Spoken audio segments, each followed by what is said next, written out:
Selamat pagi, Bapak Ibu yang dikasihi Tuhan. Senang kita dapat berjumpa kembali di dalam doa pagi. Sebelum kita memulai renungan saat ini, mari kita berdoa. Tuhan, kami bersyukur di pagi hari ini dibangunkan dengan kesehatan yang baru dari Tuhan, dan kami rindu Tuhan menyapa kami saat ini. Dalam Kristus kami berdoa, amin. Pembacaan Alkitab di pagi hari ini dari Kejadian pasal 45 ayat 1 sampai 5. Ketika itu Yusuf tidak dapat menahan hatinya lagi di depan semua orang yang berdiri di dekatnya. Lalu berserulah ia, "Suruhlah keluar semua orang dari sini." Maka tidak ada seorang pun yang tinggal di situ bersama-sama Yusuf.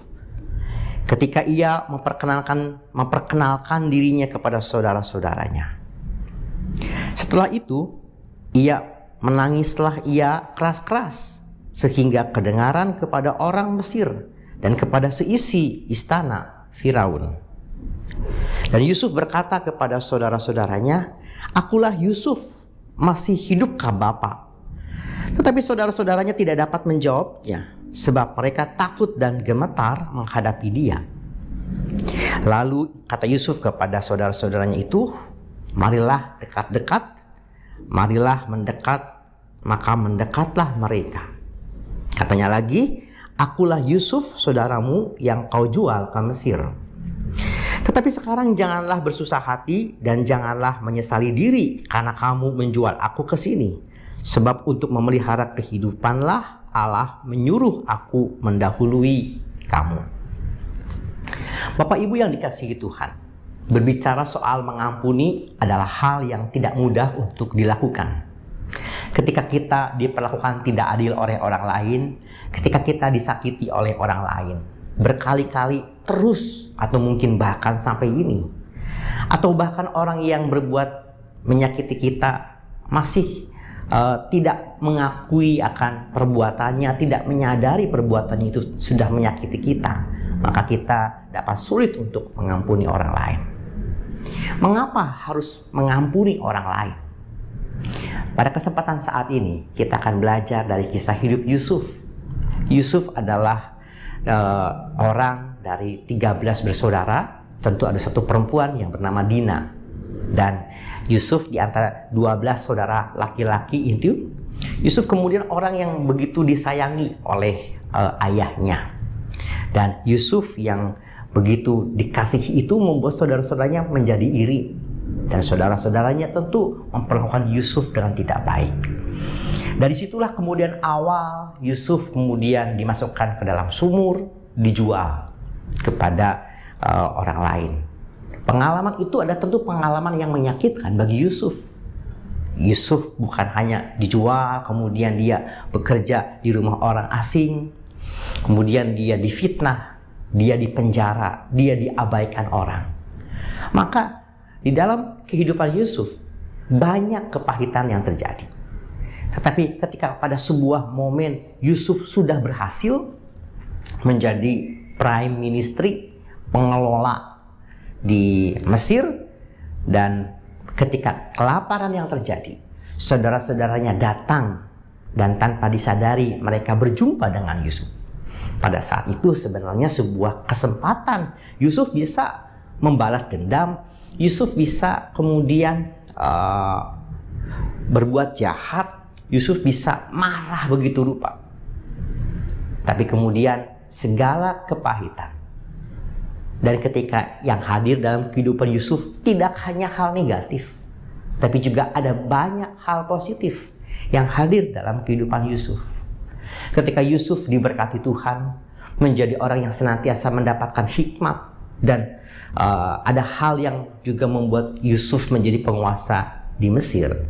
Yusuf tidak hanya mengalami kepahitan dalam hidupnya, Yusuf mampu melihat hal-hal yang positif berkat Tuhan yang juga hadir dalam hidupnya. Sehingga ketika ada kepahitan dalam hidupnya, Yusuf mau melihat menggunakan kacamata Tuhan. Yusuf mau melihat bahwa apa yang terjadi merupakan seizin Tuhan Tuhan kalau dihitung-hitung berkat Tuhan jauh lebih banyak dari segala kepahitan yang ada di dalam diri Yusuf. Jadi ketika Yusuf berniat mau mengampuni saudara-saudaranya, Yusuf mengatakan, mendekatlah, kemudian jangan bersusah hati, jangan menyesali diri, karena kamu menjualku ke sini sebab untuk memelihara kehidupan Allah menyuruh aku mendahului kamu. Pertama-tama, Yusuf melepaskan energi negatif. Yusuf melepaskan emosi negatif. Bukan berarti Yusuf melepaskan kemudian melampiaskan kepada saudara-saudaranya. Pengampunan yang pertama-tama adalah melepaskan energi negatif, emosi negatif yang ada di dalam diri kita untuk dilepaskan. Itu pertama-tama adalah pengampunan. Sehingga orang yang mendapatkan keuntungan, hal positif dari pengampunan siapa? Pertama-tama adalah diri kita. Ibarat kita memegang cangkir yang panas. Cangkir panas, gelas yang panas kita pegang terus. Siapa yang luka? Diri kita. Mengampuni pertama-tama adalah melepaskan energi negatif yang ada di dalam diri kita. Tentu bukan melepaskan buat ditimpakan kepada orang lain. Dilepaskan dulu. Ketika dilepaskan, yang pertama-tama untung adalah diri kita. Terbebas dari energi negatif. Dan kemudian Yusuf memandang bahwa segala penderitaan yang terjadi dalam hidupnya mempersiapkan dia untuk menjadi orang yang lebih hebat. Sehingga Yusuf memandang bahwa segala penderitaan yang terjadi sebagai dapat menjadi sebuah cara Tuhan, dapat menjadi cara Tuhan mempersiapkan diri Yusuf menjadi orang yang sukses. Orang yang sukses tidak tiba-tiba sukses, tapi dia kemudian lahir dari berbagai pengalaman yang negatif yang kemudian dihubungkan dapat menjadi keberhasilan dalam hidupnya. Jadi pertama-tama mengampuni adalah melepas energi negatif, melepaskan, merdeka. Lalu yang kedua, Yusuf mampu mengampuni karena dia terlebih dahulu melihat banyak hal yang positif yang ada di dalam dirinya.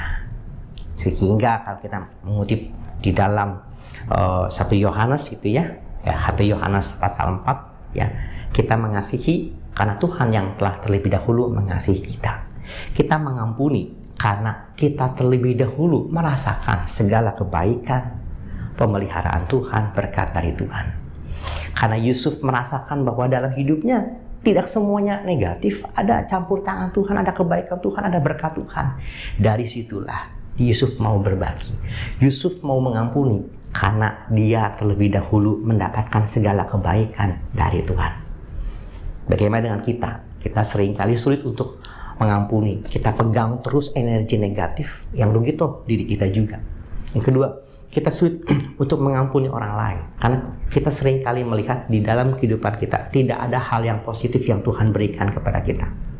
Apakah benar bahwa di dalam kehidupan kita Tuhan sama sekali tidak memberikan hal yang positif? Tidak. Artinya banyak hal positif, berkat, pemeliharaan Tuhan, perlindungan, kesehatan, kekuatan yang Tuhan berikan kepada kita. Itulah juga yang seharusnya memampukan kita mampu mengampuni orang lain karena diri kita juga sudah diampuni, dikasihi oleh Tuhan. Seperti potongan sebuah lagu, mengampuni lebih sungguh karena Tuhan telah terlebih dahulu mengampuni kita. Mari lepaskan energi negatif dengan energi negatif yang terlepas dalam diri kita. Kita bisa bertumbuh lebih adem, lebih optimal, dan kita dapat merasakan damai sejahtera dan sukacita. Kita berdoa. Tuhan, mampukan kami menghayati Tuhan begitu baik dalam kehidupan kami. Mampukan kami untuk dapat melepas energi negatif, kepahitan yang ada di dalam diri kami. Mampukan kami Tuhan dapat menegur apa yang salah, tapi juga dapat bersyukur untuk berbagai hal positif ada dalam kehidupan kami. Berkati aktivitas kami di sepanjang hari ini.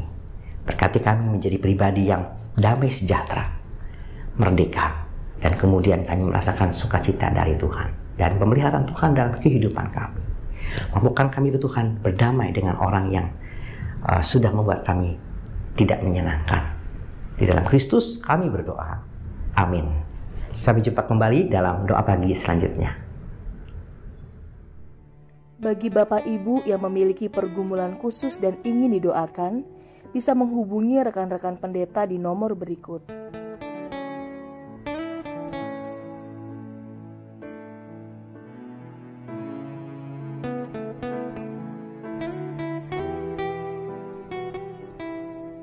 Tuhan Yesus memberkati.